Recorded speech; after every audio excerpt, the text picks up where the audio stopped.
نحمده ونصلي ونسلم على رسوله الكريم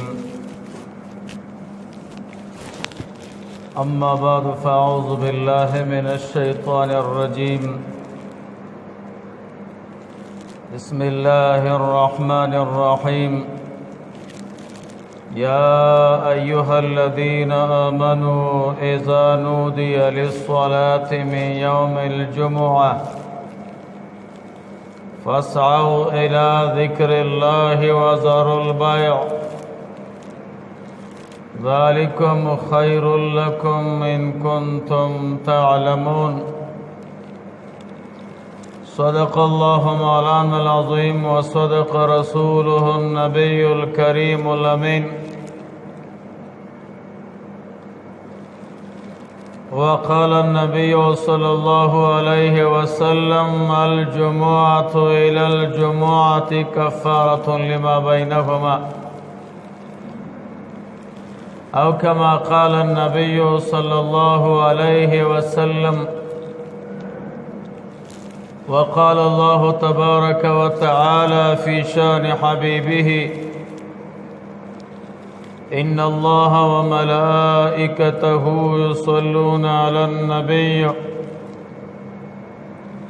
يا أيها الذين آمنوا صلوا عليه وسلموا تسليما اللهم صل على محمد عدد ما تحب وترضى اللهم صل على محمد عدد ما يحبه ويرضى اللهم صل على محمد عدد ما ذكره الذاكرون وعدد ما غفل عن ذكره الغافلون اللهم صل على محمد وعلى آل محمد كما صليت على إبراهيم وعلى آل إبراهيم إنك حميد مجيد معزز مسلمانانو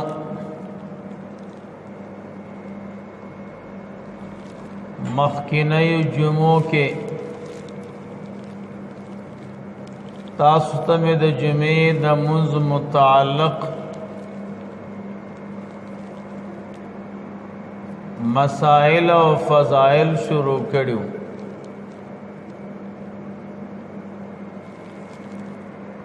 نن دا غي باقی حصہ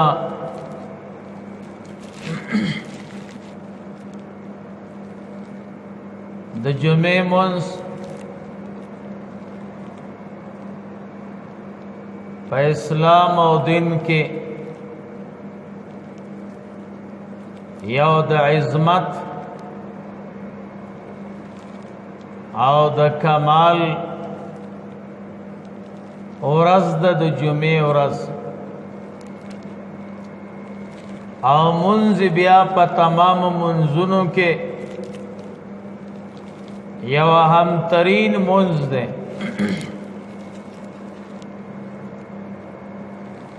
قرآن کریم کې د جمعې د منځ متعلق سورت نازل شوه ده هغه ته سورۃ الجمعہ وایي پاره کې د جمعې د منځ یو خاص اهتمام او حکم بیان شوه معلومه کې دا چې د جمعې ورځ او د جمعې د منځ ډېر اهم ده محدثینو په خپل کتابونو کې او فقهاو په خپل کتابونو کې مستقل بابونه لګولې دي باب صلاة الجمعة کتاب الجمعة ندا یو اهم ترین ورځ هم ده اهم ترین منځ هم ده د دې ورځې د تاریخ او داغه کم چې متعلقات هغه مې درته مخکینی جمعو کې ویلو. نن درې خبره چې د دې ورځې او د دې مونږ سره متعلق دي. یو خبره دا ده چې جمعې مونږ په چا باندې فرض ده. څوک به د جمعې مونږ کوي او په چا لازم ده. دویمه خبره دا ده چې د جمعې مونږ کوم شرایط لري. هغه شرایط چې موجود شي نو بیا د جمعې مونږ کېږي. درېمه خبره د جمعې د ورځې مستحبات او آداب. جمعې په ورځ به مسلمان کوم عمل کوي. نو دا دریو خبرو ته فکر کوي. اوله خبره دا ده چې جمعې مونږ په چا باندې فرض ده او چا باندې نشتا. چا کې چې شپږ شرطونه موجود شي هغه باندې د جمعې مونږ فرض ده. که شپږو شرطونو کې یو موجود نه نو بیا د جمعې مونږ ور باندې نشتا. اول شرط دا دی عاقل بای. کلیونیو پاغه بیا د جمعې مونږ فرض نه دی. عقل پکې ضروری دی. دویم شرط دا دی چې بالغ بای. که بالغ نو نابالغ حیوانو هغه باندې د جمعې مونځ نشته.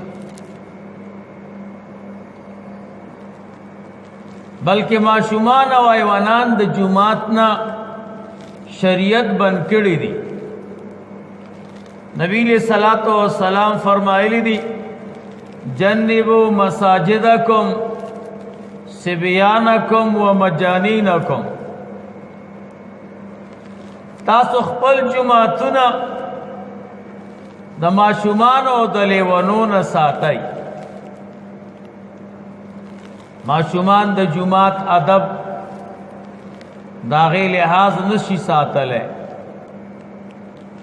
جمعات کې ترې نه بی ادبی کیږي یا منډي وهي یا تشو د سماته ترې نه وشي یا نور رانه کین نو نور مسکون کی پمونس کې فرق راځي.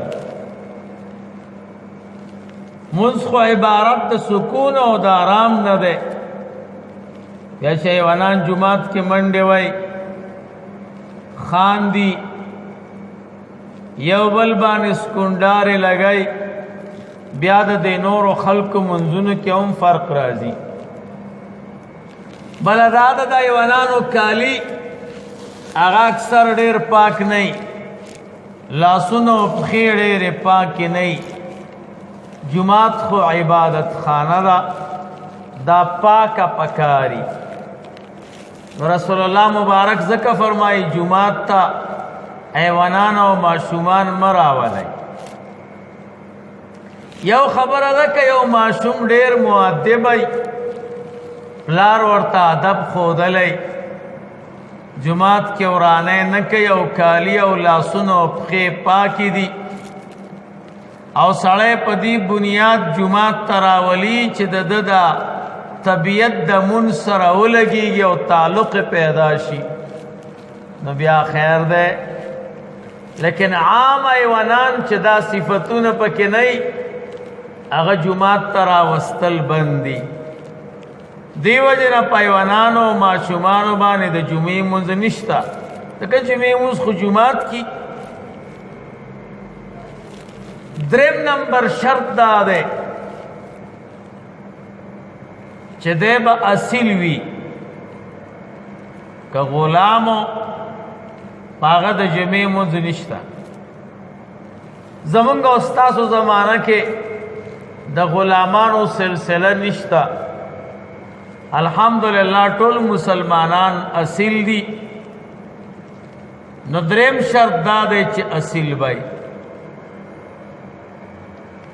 څلورم شرط دا دی چې نارینه وي. ښځو باندې د جمعې مونځ نشته. بعض ځایونو او بعضو ښارونو کې که تاسو لیدلي هلته لیکلي دي مستورات کے لیے نماز جمعه. ښځو دپاره د جمعې مونځ دا غلطه خبره ده. ښځې چې دي دا د کور دي. دوی به کور کې مونځ کوي. چې اذان وشي په اول وخت په پاکو کالیو به کور کې مونځ کوي. جومات ته به نه ځي. د نبی علیہ الصلوۃ والسلام دور کې به ښځې جومات ته تلې. ځکه پاک دور او فتنه نه وه. نو رسول الله مبارک امتیانو ته صحابو ته فرمایلیو لا تمنعوا اماء الله مساجد الله. تاسو د الله وینځي د جومات نه مه بندوئ. معنا ښځې د جومات نه مه بندوئ. د عمر فاروق رضی الله تعالی عنہ په دور کې فتنې راښکاره شوې. نو عمر فاروق صاحب اعلان وکړ چې نورې به ښځې جومات ته نه ځي. هغې زمانې نه دا سلسله را روانه ده. د عمر فاروق صاحب بچے مبارک دے حضرت عبداللہ ابن عمر رضی اللہ تعالی عنہما. اگر رسول اللہ مبارک حدیث ہوئے لا تمنعوا اماء اللہ مساجد اللہ. داغه بچے دے اگر ورتوائی واللہ لامنعهن. قسم دے زبے منی کوم دے که فتنی دور دے. عبداللہ ابن عمر سے ورته فرمایل بچیه مسله دې صحیح کړې ده. دې زمانہ کې ښځې د جومات نه بندول پکار دي. خو ما د الله د پیغمبر حدیث وي او تا د حدیث مقابله کې خپله خبره وکړه. بچیه زما او ستا چې څومره ژوند دي زه به تا سره خبرې ونه کړم. ټول زندګۍ او ژوند کې به سره خبرې ونه کړم. قیامت ورځ کې به رسول الله مبارک نه اجازت غواړم. که اجازت یې وکړه خبرې به کوم کنې نه کوم. دومره پاک خلک غرض دا چې عمر فاروق صاحب دور کې فیصله شوې ده چې فتنې ښکاره شوې دي ښځې به جومات ته نه ځي. نو چې د عمر فاروق صاحب په دور کې ښځې د جومات نه بندې شوې فتنه وه. اوس خو ټوله فتنه ده. غرض دا چې ښځې به د جمعې مونځ نه کوي. عام منځونو کې به جومات ته نه راځي. بلکې زمونږ فقها وایي ښځې به په خپل کور کې جمع نه کوي. ښځې داسې نشي کولی چې یوه ښځه حافظه ده او عالمه ده او هغې ته ووایي ته مخکې شه موږ به تا پسې جمع وکړو. دا ناروا دي. زمونږ ټولو فقهاو لیکلي دا مکروه دي. که دا کار څوک کوي نو بیا به دا چې کومه ښځه امامه ده دا مخکې نه درېږي. دا به د دې صف په منځ کې درېږي کالعرات. لکه چې د چا کالي مالي نه وي هغې کې امام په صف په منځ کې درېږي. داسې ښځه به هم د صف په منځ کې درېږي. که چا جمع کوله جمع کېږي خو سره د ګناه نه مکروه دي. نو شرط دا دی څلورم چې نارینه وی په ښځو باندې د جمعې مونځ نشته. پنځم نمبر شرط دا دی چې څوک د جمعې مونځ کوي دی به مسافر نه وي. مسافر و خلقو باندې د جمعې مونځ نشته. که د جمعې مونځ کوي نو د ماسپښین ثواب الله ورکوي. مسافر سړی دی جمعات ته راغی او د جمعې مونځ یې وکړه نو ده خو وکړه د جمعې مونځ او عملنامه کې ورته د ماسپښین مونځ لیکل کېږي ځکه د جمعې مونځ پې شته نه. نو چې مسافري هغه باندې د جمعې مونځ نشته نو شرط دا دی چې مقیم بی. شپږم شرط دا دی مسلمان بی، کافر باندې د جمعې مونځ نشته. نو دا شپږ شرطونه چې چا کې موجود شو، مسلمان دی،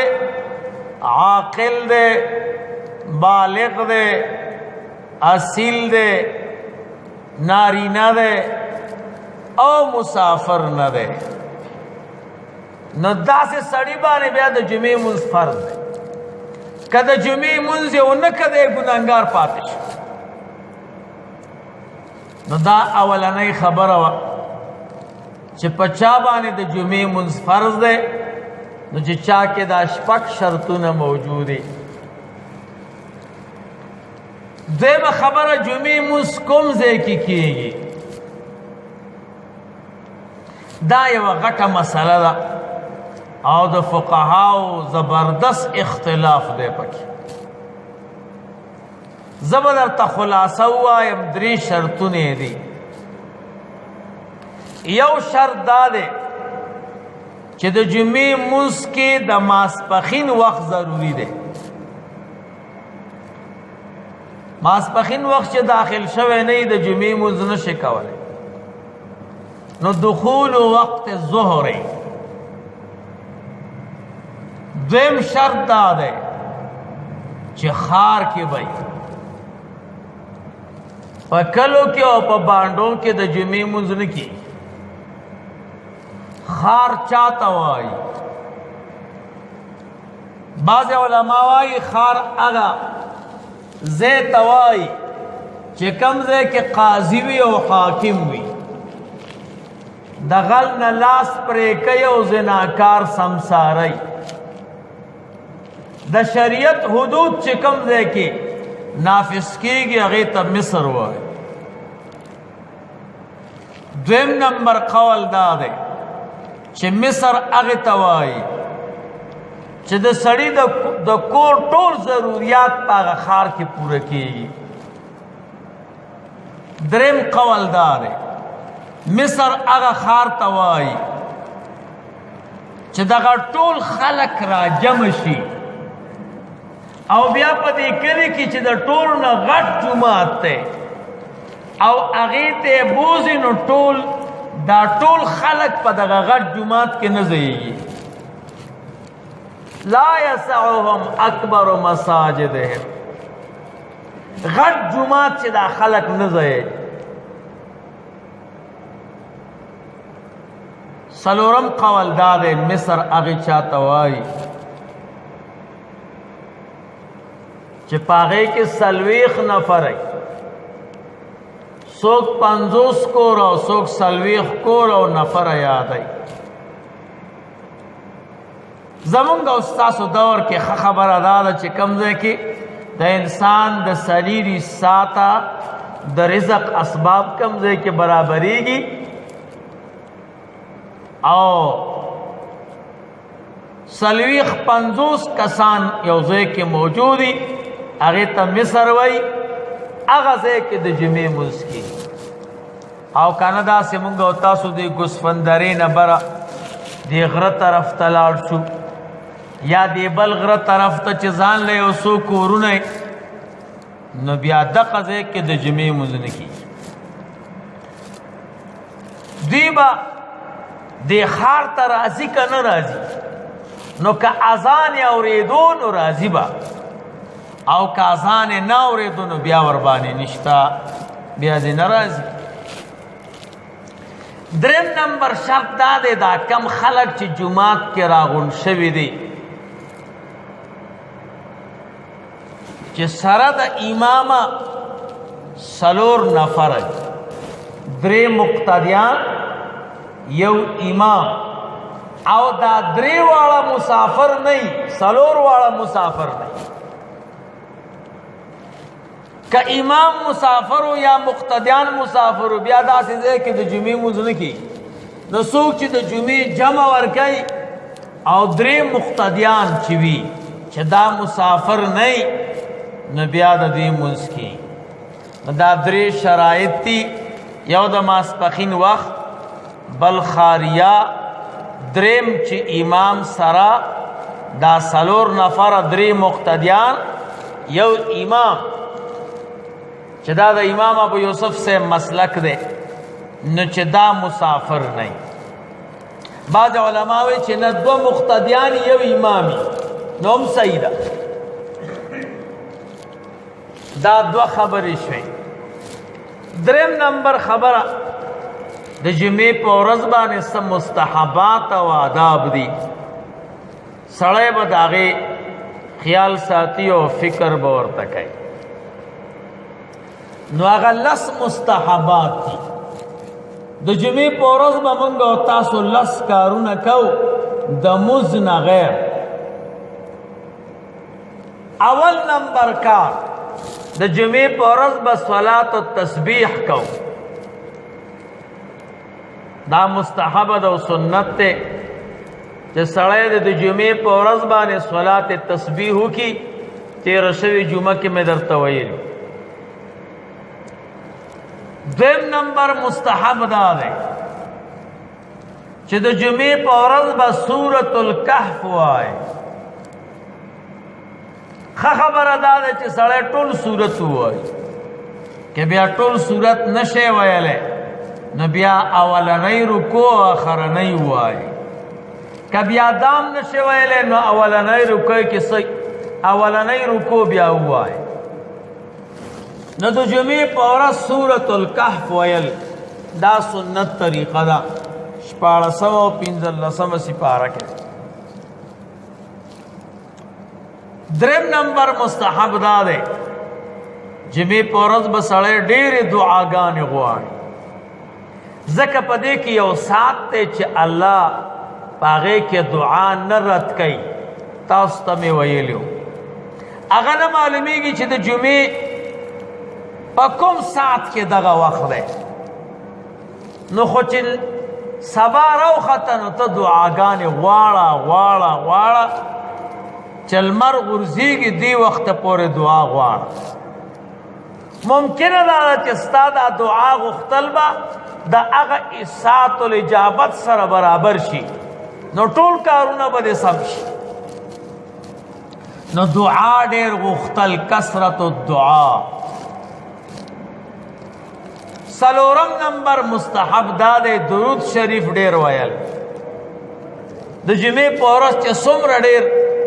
درود شریف ووایي نو کمه ده ځکه رسول الله مبارک په خپله اوري امام سخاوی رحمه الله کتاب لیکل المقاصد الحسنه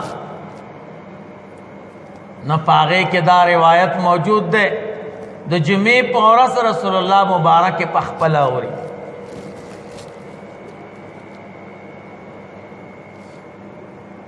نو کثرت الدعاء کثرت الصلاه درود شریف ډیر ویل او دعا ډیر غوښتل پنځم نمبر دا چې د جمعې په ورځ غسل کول خو دې مسله کې اختلاف دی چې دا غسل د دې ورځې لپاره دی که د مونځ دپاره دی سړی اکثر مخکې غسل وکړي بیا د تش او د سماتې ضرورت ورته پیدا شي نو بیا چې اودس مات کړي او بیا اودس وکړي او مونځ وکړي نو الله ورته په دې غسل ثواب ورکوي که نه کم علما چې وایي چې د جمعې ورځې ته غسل پکار دی نو هغوی وایي که د غسل نه بعد بیا اودس شو اودس یې وکړه او مونځ یې وکړه الله ورته ثواب ورکوي خو دویمه ډله د علماو وایي نه د جمعې په ورځ غسل دا د مونځ دپاره دی د ورځې دپاره نه دی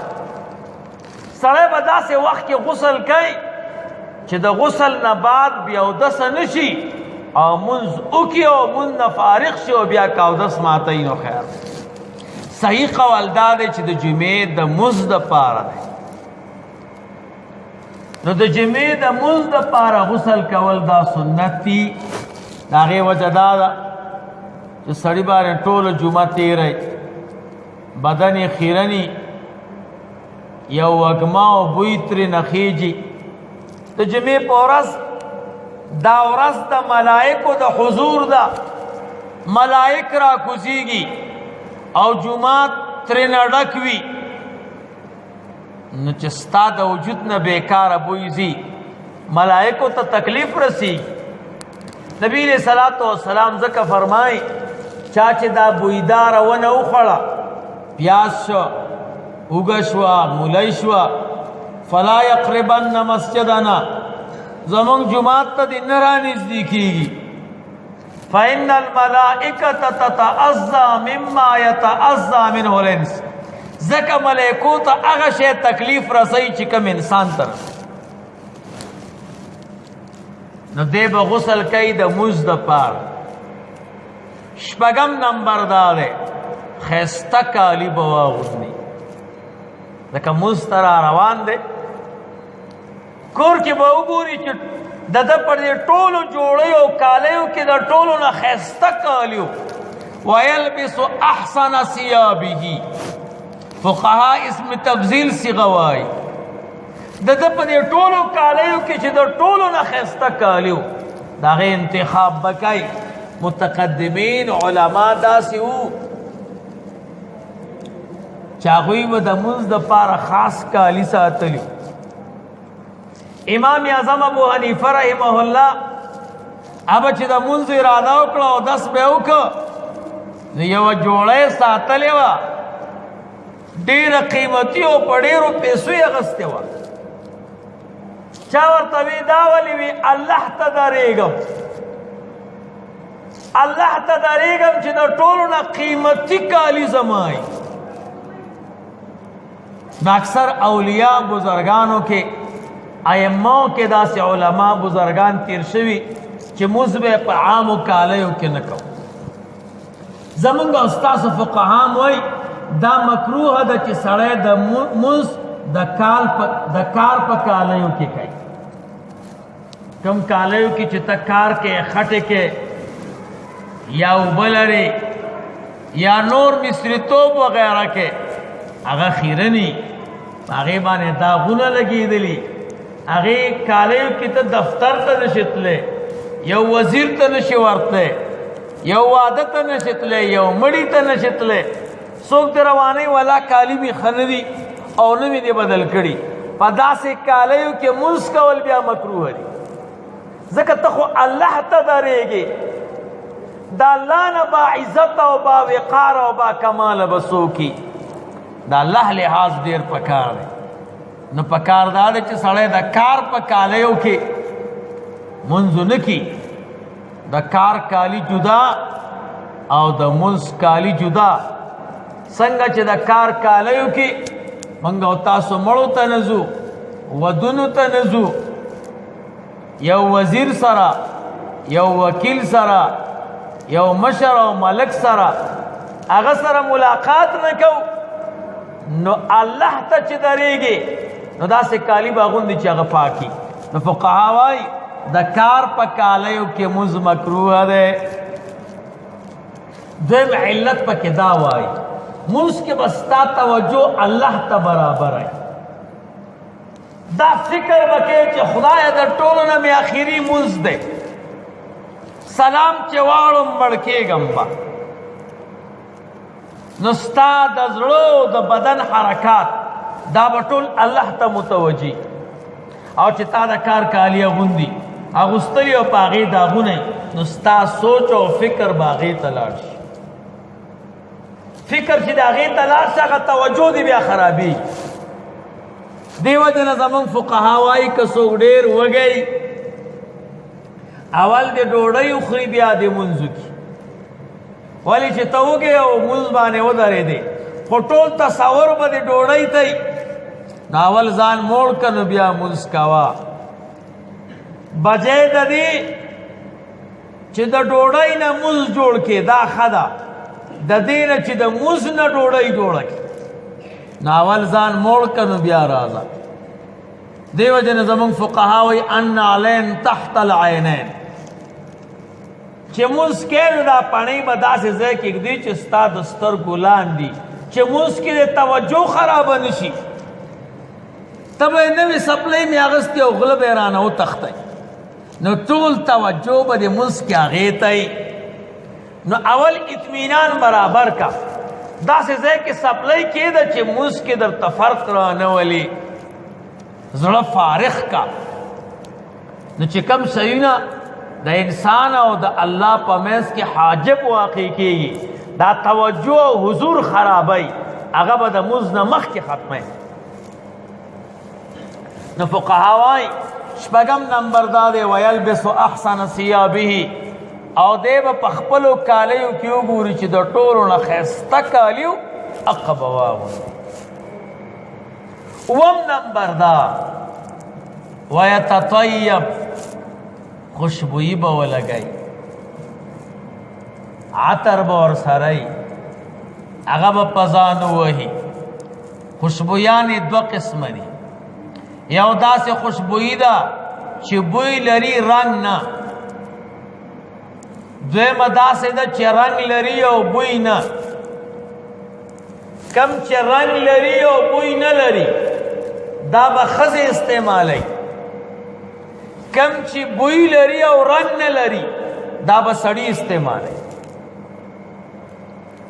نبی علیہ الصلوۃ والسلام ذکر فرمائی حبب الی من دنیاکم ثلاث الطیب والنساء وقرۃ عینی فی الصلاۃ ستاسو په دنیا کې زما درې شیونه خوښ دي یو می خوشبوئی ډیره خوښه حضور ذکر وایي که څوک درته خوشبوئی درکوي نو ته به نه واپس کې بعضو کتابونو لیکلی دي څوک درته شودې درکوي دا به نه وی نه به یې خورم څوک بالښت درته ږدي ته به دا نه وی چې لرې کا څوک خوشبوئی درکوي ته به دا نه وی چې لرې کا خوشبوئی په ټولو کې قیمتي شی نو سړی به خوشبوئی لګوي داسې عطر به ولګوي چې رنګ نه لري زمونږ او ستاسو اکثر ځوانان هغه دنداسې مږي دا صحیح کار نه دی دنداسې سره وری سری کېږي سړی به مسواک مږي چې رنګ پیدا نه کړي ښځه به دنداسه مږي که رنگ پیدام کی خیر دے ځکه ښځو دپاره رنګدار شی استعمالول صحیح دي بعضې خلک ځوانان نکریزي په دې لاسونو مږي دا صحیح کار نه دی نکریزي دا د ښځو کار دی رنګدار شی دی بعضې خلک یې په پښو باندې مږي یو خبره ده که ډاکټر درته ووایي چې پښې دې چاودېدلې دي یا سوځی کوي داسې دوا نشته چې خیشي بغیر د نکریزو نه نو بیا خو خیر دی او که دا صورت نه نو ځوانان به رنګدار شی نه استعمالی رنګدار شی دا د ښځو خصوصیت دی او بوی والا دا د سړیو خصوصیت دی ښځې به عطر نه استعمالی چې کم نه بوی خیچي ځکه دا بوی داسې شی دی کله کله بیا پردیو خلکو ته ورسېږي نو د جمعې په ورځ به اووم نمبر مستحب دا دی خوشبوئی به ولګئ عطر به ولګئ بیا په عطرو کې بهترین عطر د ګلابو دی رسول الله مبارک فرمایي که د زما کم امتی دا تمنا وه دی ارزو وه چې دی د زما بوی بوی کی چې زمونږ د پیغمبر د خولو د وجود څنګه بوی و دی د سور ګلاب بوی کی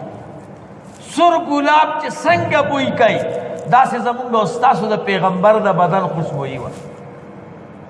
نو د ګلاب والا چې کوم عطر دي نو دا ښه په دې دي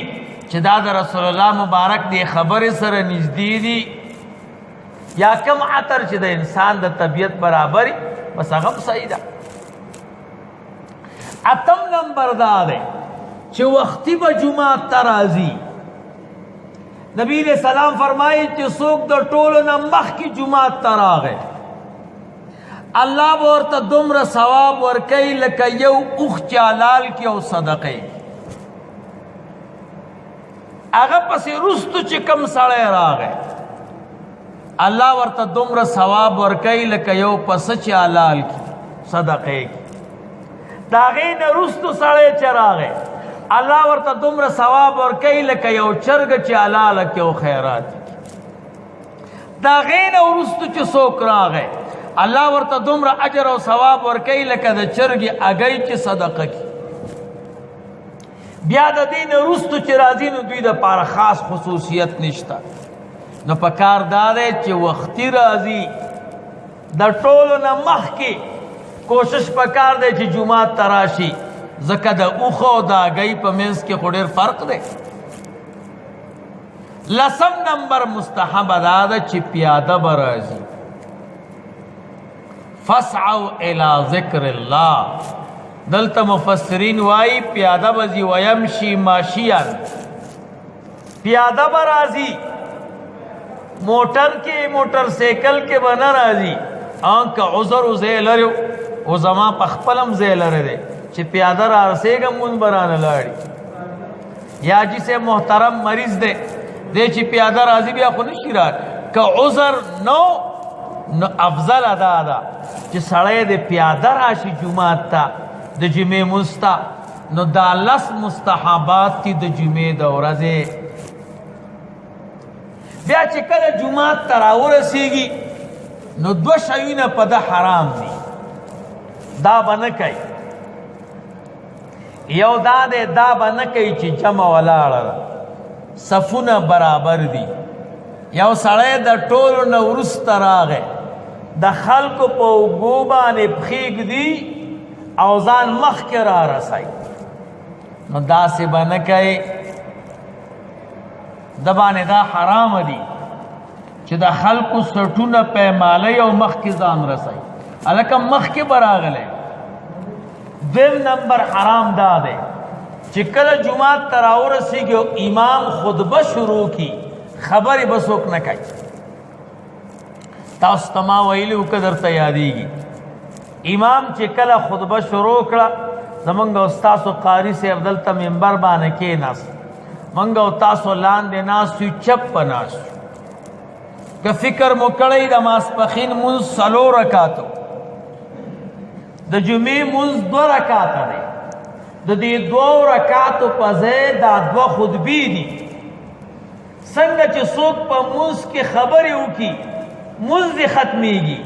که چا خطبه کې خبرې وکړي د جمعې دا ورځې ثواب دې ختمېږي نبی علیه صلات وسلام فرمایي که یو مسلمان سره خواته ملګری ناستو او هغه خبرې کولې او دا ورته وی وروره چپ شه امام خطبه وایي دا چې څوک ورته وایي چپ شه نو د دم د جمعې ثواب ختم شه من قال لاخیه اسکت فقد لغا چا چې ورور ته وی چپ شه خبرې مه کوه نو دا چې څوک ورته نصیحت کوي د ده کارم خراب شه نو خطبه چې کله امام خطبه شروع کی بیا خبرې مبرې ټولې بندې دي سړی به خبرې نه کوي که یو ضرورت پیښ شو نو په اشاره باندې کوئ که امام او خطبې والامو د درود شریف آیت وي ان الله وملائکته یصلون علی النبی یا ایها الذین آمنوا صلوا علیه وسلموا تسلیما من به درود شریف په خوله نه وایو زړه کې به وایو په خوله به نه وایو په زړه کې به وایو که په خوله دې درود شریف ووي د خطبې په منځ کې نو هم دې د جمعې ثواب ځان ته ختم کړه نو دې سره ډېر احتیاط کوئ چې کله امام خطبې ته په منبر کینی موږ او تاسو باندې خبرې مبرې بندې دي بیا به خبرې مبرې نه کوو بیا مو د جمعې مونځ خرابېږي او الله ثواب نه راکوي نو چې سړی ډېر تکلیف هم وکړي جومات ته م راشي او بیا ثواب هم الله ورنه کړي په دې وړه خبره باندې نو بیا څه ضرورت دی دې سره ډېر احتیاط کوئ چې خبرې بیا یو بل سره ونه کوي که چا خبرې در سره کول هم بس ته غلی شي اشاره باندې جواب کا ورکه خیر ده خو په خله به ورته نه وای نو د جمعې په ورځ جمعات کې دا دو شیونه سړی باندې بیا حرامېږي نو دا دو حرام دي لس مستحب دي درې شرایط دي شپږ شرطونه د هغه چاو چې چا باندې د جمعې منځ فرض وآخر دعوانا ان الحمد لله رب العالمين اللهم صل على سيدنا ومولانا محمد خاصه وہ سے